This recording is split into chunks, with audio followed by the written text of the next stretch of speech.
այդ խոսակցությունները, որ Հայաստանից ապրանք թուրքերի միջոցով։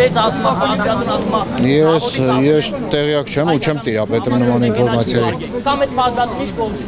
Չեմ կարող ասեմ։ Այսօր ինչ-որ քայլ է լինելու են, այստեղ նամակ հանձնելու եք։ Դե փորձում ենք այդ մեր ձայնը տեղ հասցնենք էլի, հիմա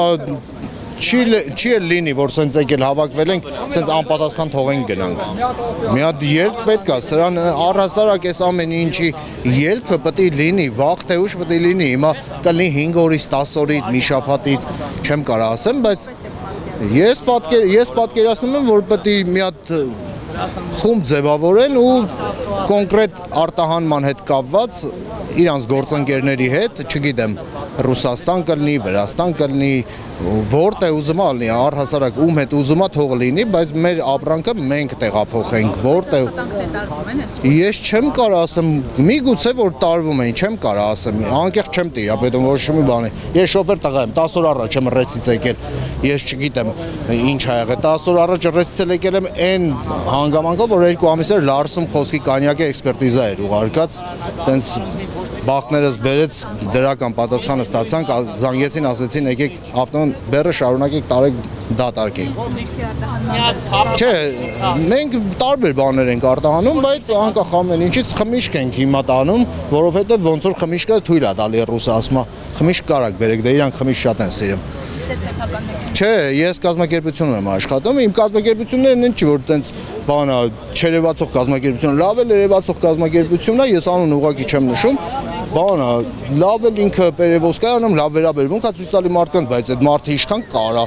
խոսքի շոֆերին անընդհատ խոսքի առանց աշխատելու փող տրամադրի, ասի գնա ապրի Արենջան, չէ, տեն չի լինում, անկախ ամեն ինչից, այս ամեն ինչի ելքը մի տեղից պետք է տան մեր ղեկավարությունից պետք է ստանանք այս ամեն ինչի պատասխանները։ Հիմա ինձ այլընտրանք առաջարկում են, ասում են եկեք Թուրքմենիայով, Պարսկաստանով, Թուրքմենիայով գնանք։ Ես այդ ճամփեն կյանքումս եղած չկամ։ Ինչքան սենց ընկերներից լսել եմ, ասում են շատ վատ ճամփա է, չգիտեմ, կարող է գնաս արելի ծախսեր է։ Շատ վատ ճամփա է, կարող է գնաս ընդ օրերով, խոսքի սուտկեքով, չգիտեմ, անապատ վիճակ է։ Ամեն ինչի ելքն էլ կա իրականում, բայց դե մի քիչ էլ պետք է հարմար լինի այդ ամեն ինչը, չի լինի, որ ես խոսքի օրինակ 15,000 կիլոմետր քշեմ, գնամ գամ խոսքի 500,000 կամ 600,000 դրամը ստանամ, դրանից ինձ լավը զգամ, չէ։ Որ չեք աշխատում, աշխատավարձ ստանում եք։ Ես կոնկրետ հա, ես ստանում եմ, որովհետև իմ ղեկավարությունը փառք լավ ղեկավարություն է, ասում է ոչինչ, ես կտրամադրում եմ, բան անենք, հետո կաշխատես քիչ-քիչ կփակենք։ Ձեր գործընկերները նաև ասում են, որ այստեղից մեքենաների դատարկ են գնում, Ռուսաստանից արդեն ապրանքով են հետ գալիս։ Դուք նման փորձ ունեցել եք։ Ես դատարկ չեմ գնացել ու դե հիմա կարող ասես պատահական բեռներ էլի, բայց այժմ չեն քշում ու վերջ։ $1,300 ոնց Մոսկվա գնաս։ Լավ հարց եմ տալի, այդ քշողներին էլ եմ հարց տալի, $1,300 Մոսկվա գնա, մի հատ $3,000 ընդդեից իջնի։ Լավ, ինքը ոնց է այդ ամեն ինչը։ Այդ ամեն ինչի տակից ոնց է դուրս գալի։